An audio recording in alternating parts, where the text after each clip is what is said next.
中共这次军演呢，第一次台北市都放进来了，哦，而且什么汉口街、台北101通通在里面，哦，意思就是说呢，我都知道我要怎么样，我都清清楚楚你们在干什么啊。事实上，现在的卫星啊，什么照片都很清楚了，但讲话市长出来讲话了，是民众会反感嘛？怎么我们的汉口街啦、101都成为你们军事演习的目标？不是演习的目标，要打你的目标啊！哦，那另外呢，这个中共宣布对台湾军演，张善政谴责说你这个伤害台湾人民的感情，你这干嘛嘛？何必呢？哦，那渔民也很生气，黑鲔鱼要正式开捕了，黑鲔鱼多贵啊，对不对？对。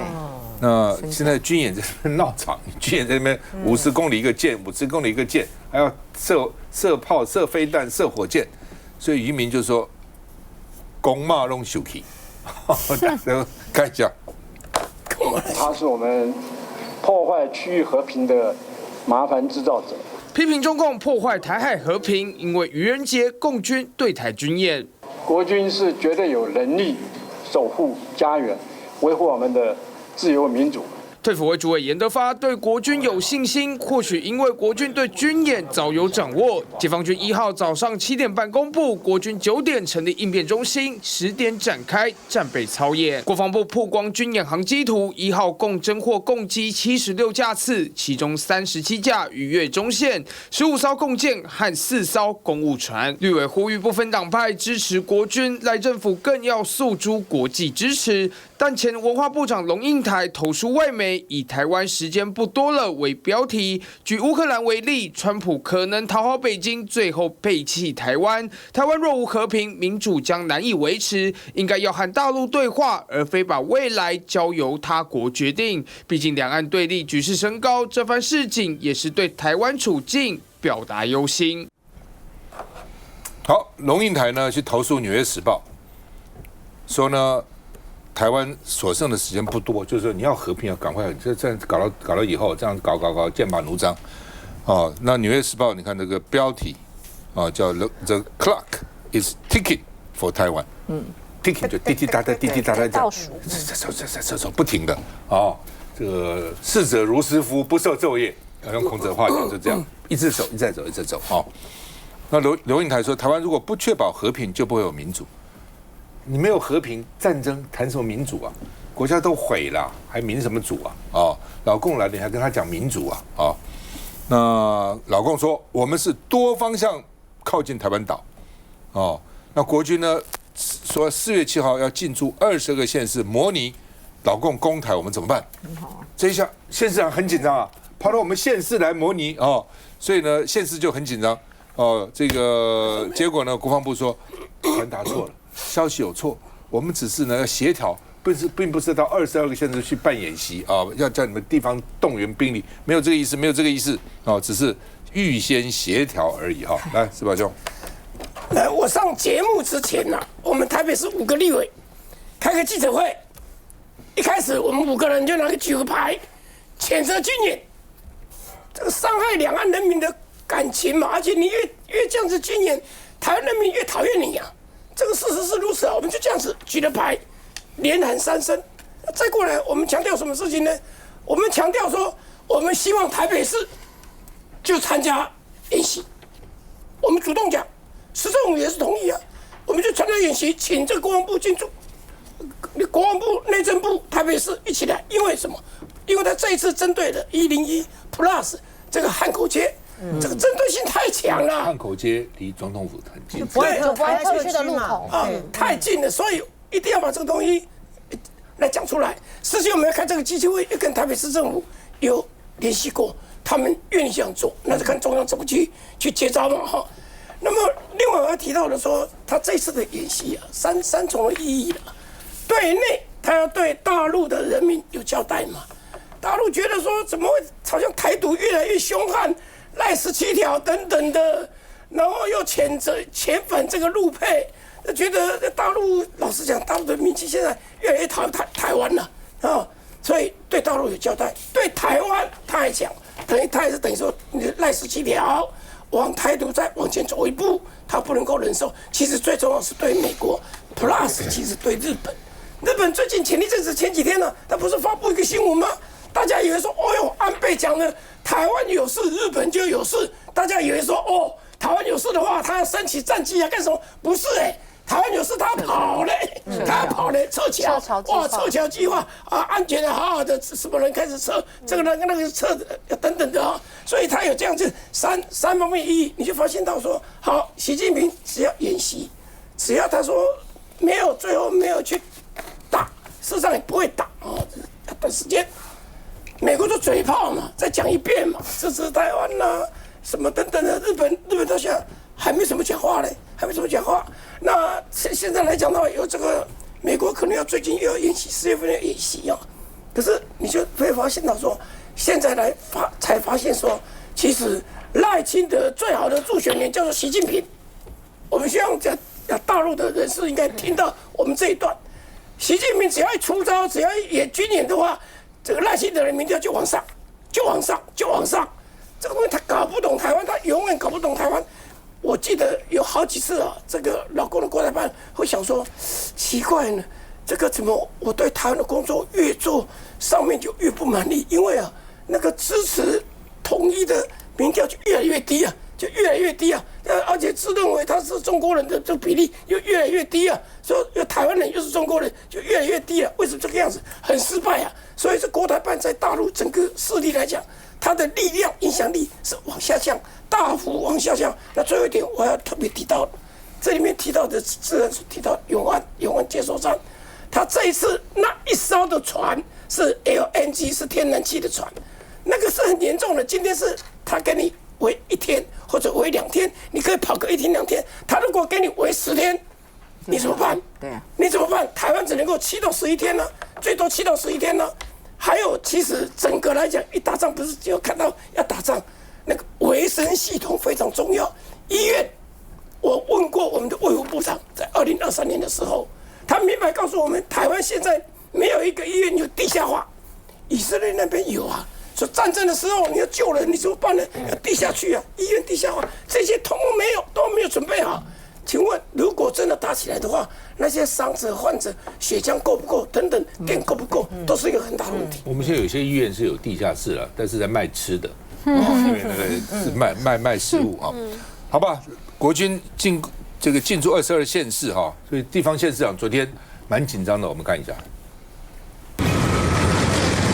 金门街道上出现一辆辆装甲车列队而出，举行战备操演，随时做好准备。主要就是中共在1号无预警宣布军演，2号又进行海峡雷霆2025A 演训，不止金门，各县市首长也严阵以待。新北市长侯友宜1号到台东进行县市交流，一下飞机就接到国防部紧急讯息，说要派人员进驻新北的灾害应变中心。我马上打电话回去问我们所有的各级干部，确认的所有的演习的事项，首长要不要立即赶回去？对岸的军演会伤害台湾，这个一定会造成台湾民众的反感。那我也一再强调，要多一些对话，少一些对峙。桃园市长张善政也在脸书发文谴责中共军演，恶意相向是两岸关系最糟糕的互动。对于目前两岸紧张的情势是雪上加霜。另外，现在正值尾雨季。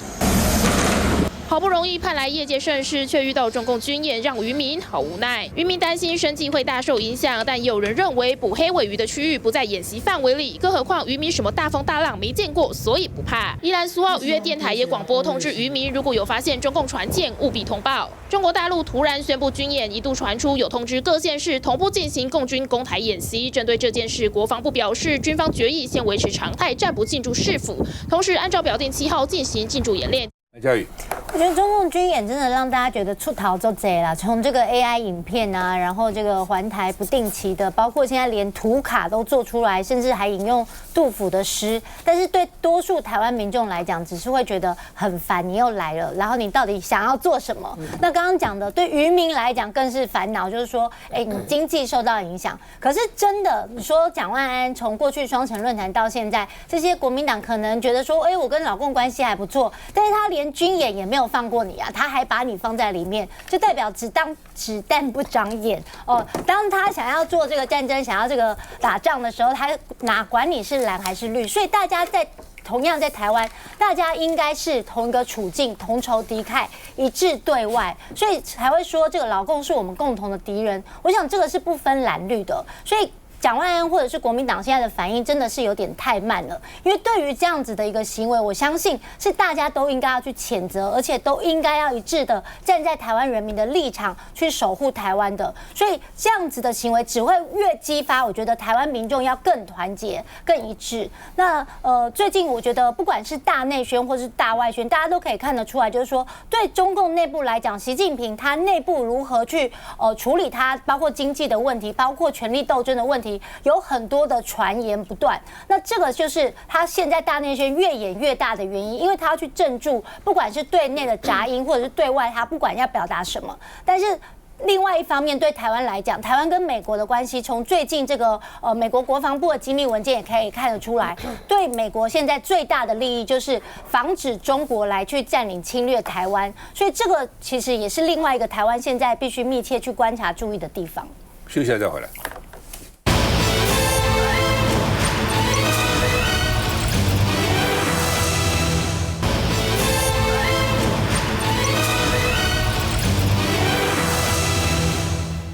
小心匪谍就在你身边。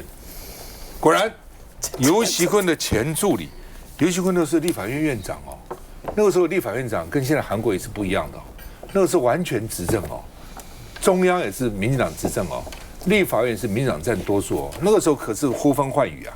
哦，那游锡堃办公室有多少机密资料啊？哦，院长啊，哦，而且游锡堃还当过行政院长啊，哦，那现在居然呢？他的办公室以前的助理呢，现在被抓出来是共谍，干了6年呢，6年的共谍哦，而且老公给他好几百万呢，结果检察官居然20万就给他交保了，他拿了几百万，至少有个几百万吧，怎么20万就给他交保了？怎么这么轻呢？这奇了怪了哦。那检察官到底有没有问题啊？这不是应该好好的把他，甚至要声押才对啊？搞不好他共谍只有他一个人吗？有没有旁边还有其他人呢？哦，那另外呢，这个他，而且呢，他还被称为叫做戏子的山田孝之的一个日本自己称啊，对啊，一个日本演员哈。那另外呢，他曾经待过，包括高嘉瑜办公室，他从里面偷了什么东西？周雅玲、高嘉瑜、许志杰、郭玉琴，啊，都干过哈。那他当时为什么不在里面做了？因为我在财政委员会，他那时候来待的时间很短，可能我们办公室跟国防外交比较没有关系。至于他为什么会被吸收去做共谍，我觉得这真的是蛮可疑的。我觉得所有的检调或是相关单位都应该要注意，就是说，包括明代助理、副中等等的这些，本来当初就要推动这个罢免，就是这个报备的法令，我觉得这本来就应该要去做的，好不好？这个。一起公司啊！他在党内，民进党党内的群组还提醒哦，小心你们被共谍渗透啊！很讽刺，这很讽刺啊！哦，真的是哦，做贼喊捉贼就是这样，做共谍还说你们都要小心哦，小心不要被渗透了哈。那另外呢，这个他做了6年，居然都没有人发现，哦，是中共的线人，还替民进党立委办事，所以呢，包括黄建豪这些国民党委员就是。20万交保金，这太离谱了！20万算什么东西呢？太好笑了嘛！游锡堃更好笑，游锡堃就说：“哦，我当时觉得他行为有点异常，有点异常，就没有续聘他。哦，他行为异常，为什么不举报他？都不了解他是干嘛，只是觉得怪怪的。所以我觉得游锡堃哦，就续聘就算了，这个行为才有点异常。哦。”这10分异常，不只是有点异常。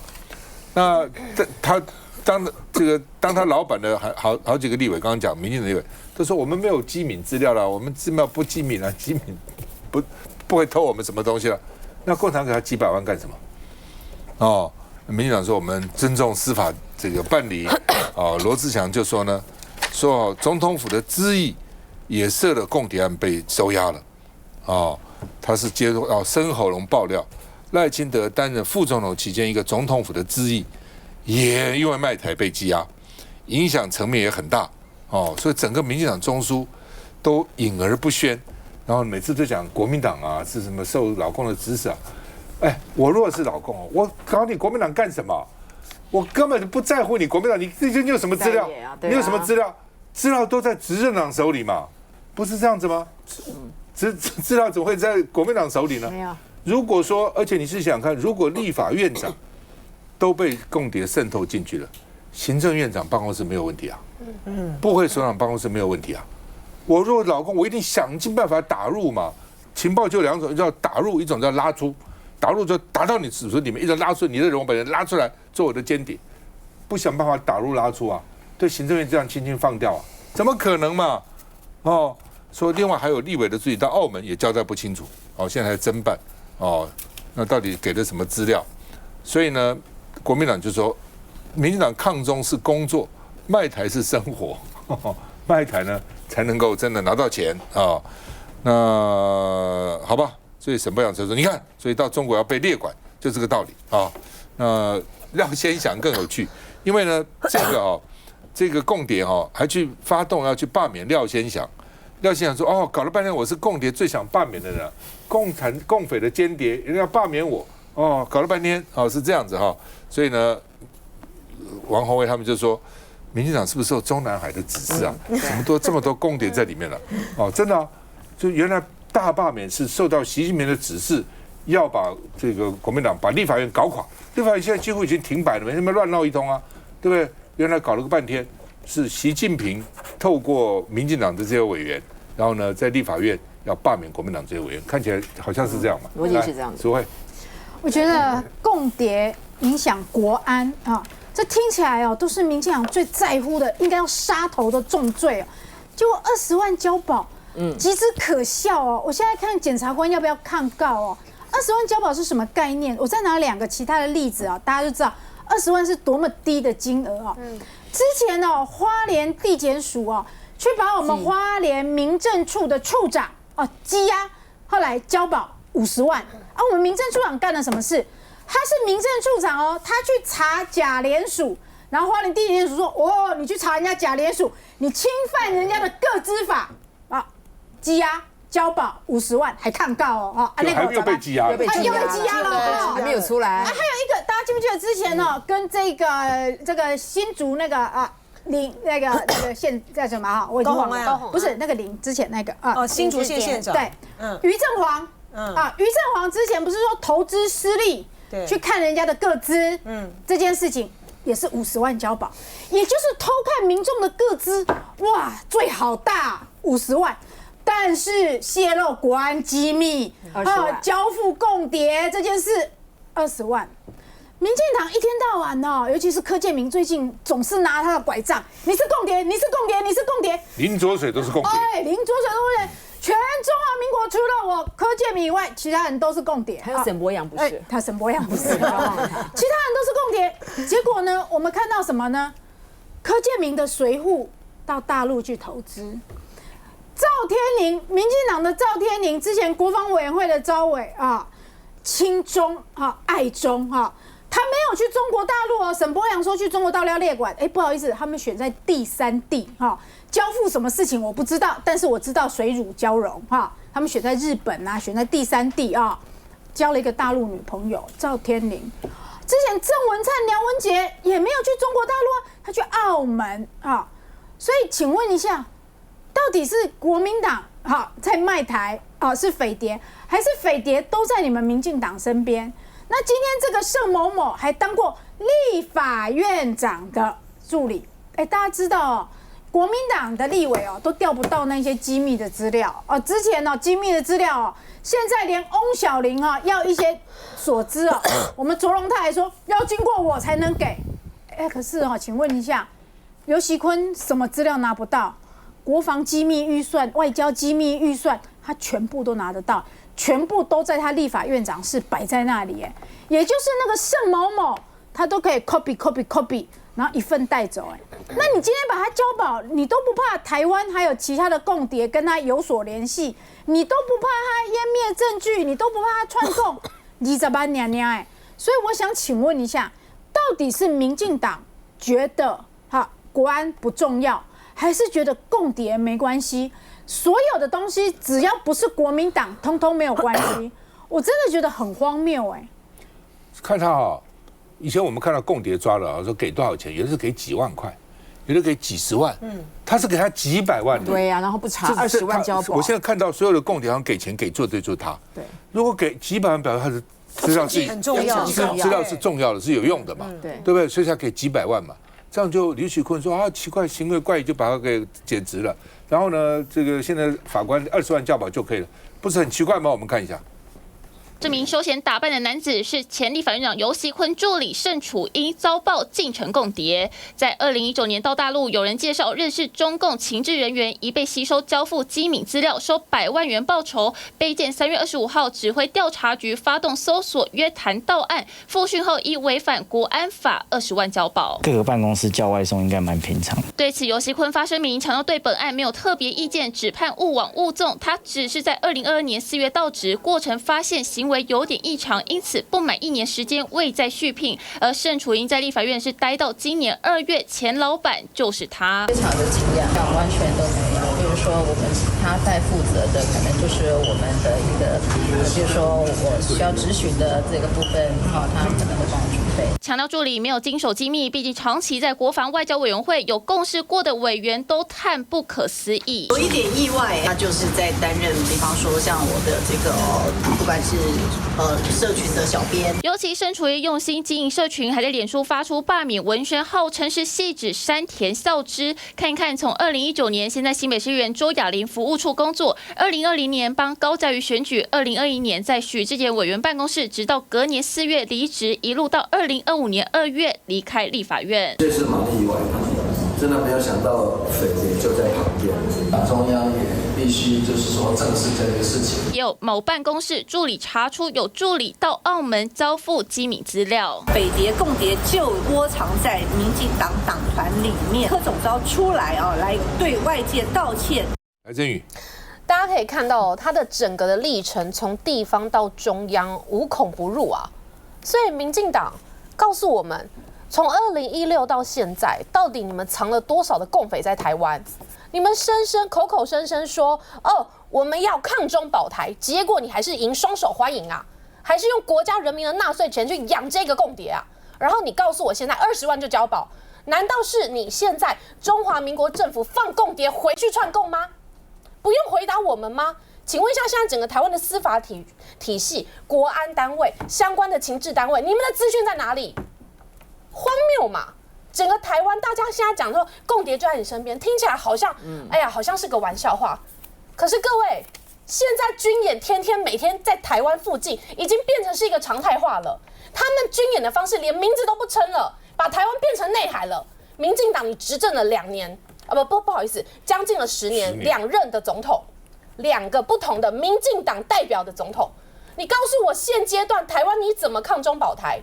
现阶段台湾整个上上下下风声鹤唳，拜你赖清德所赐啊！你才上任不到1年的时间，你看看台湾多么的分裂。我想请问一下，现在我们是不是要担心每一个民进党委员里面办公室都藏有一个共谍？你们现在要说大罢免，是不是目的就是想要藏更多的共谍？